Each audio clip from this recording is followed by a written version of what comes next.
आज के वीडियो में हम ये जानेंगे कि करप्शन क्या है, करप्शन क्यों होता है और इसका असर किन किन लोगों पे पड़ता है और इसे कैसे कम किया जा सके। सबसे पहले समझो करप्शन का मतलब क्या है। जब कोई व्यक्ति अपने पद, शक्ति या जिम्मेदारी का गलत उपयोग करके निजी लाभ प्राप्त करे उसे करप्शन कहते हैं।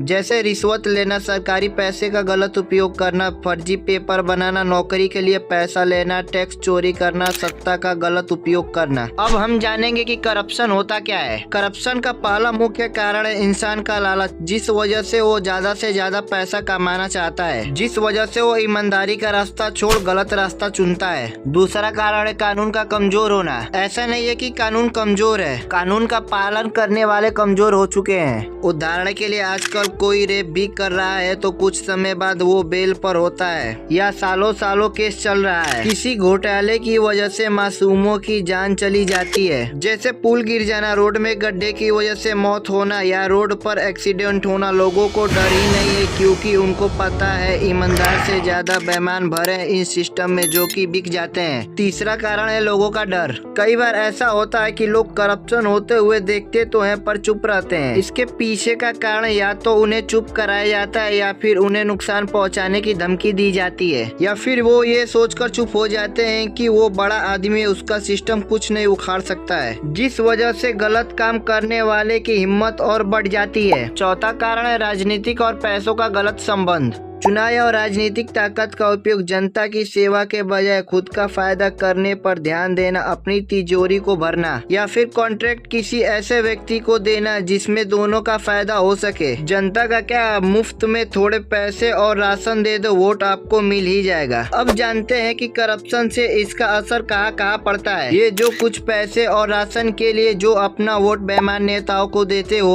उसी वजह से गरीब और गरीब रह जाता है और जो सच्ची में कुछ करना चाहते हैं उस व्यक्ति को कभी मौका ही नहीं मिल पाता। इसका असर सीधे सड़क, अस्पताल, स्कूल पर दिखाई देता है, क्योंकि बेईमान और अनपढ़ लोग राजनीतिक में होंगे तो अच्छा सड़क नहीं बन सकता, शिक्षा में सुधार नहीं हो सकता, अस्पताल में सारी सुविधा उपलब्ध नहीं हो सकती, ऊपर से रोजगार की कमी अलग से होगा। और जब नौकरी, स्किल, शिक्षा डेवलपमेंट ही नहीं होगा तो देश का ग्रोथ कहाँ से होगा। अब समझते हैं कि इसको कम कैसे कर सकते हैं। पहले जो सिस्टम कमजोर है उसको सही करके जो लोग दोषी है उनको सजा मिलनी चाहिए, ना कि कुछ पैसों के लिए बेल। और मान लो किसी ने करप्शन के लिए आपसे रिश्वत ली है तो उसे डिजिटल पेमेंट दो ताकि बाद में प्रूफ किया जा सके। सही नेता को चुनो जो योग्य हो, जिस वजह से अच्छा स्कूल, रोड, सड़क, हॉस्पिटल बन सके, क्योंकि ये सब चीजों पर हर व्यक्ति का अधिकार है। चंद पैसों के लिए वोट मत बेच दो। और जब भी गलत होता हुआ दिखे तो मिलकर खड़े हो। कंटेंट क्रिएटर को भी फोर्स करो कि वो भी आपके साथ आवाज उठाए, क्योंकि चुप रहने से गुलामी बने रह जाओगे पावरफुल लोगों का। तो आज के लिए बस इतना ही। अगर आप चैनल पे नए हैं तो चैनल को सब्सक्राइब कर दे। मिलते हैं ऐसे और नए वीडियो के साथ, तब तक के लिए जय हिंद।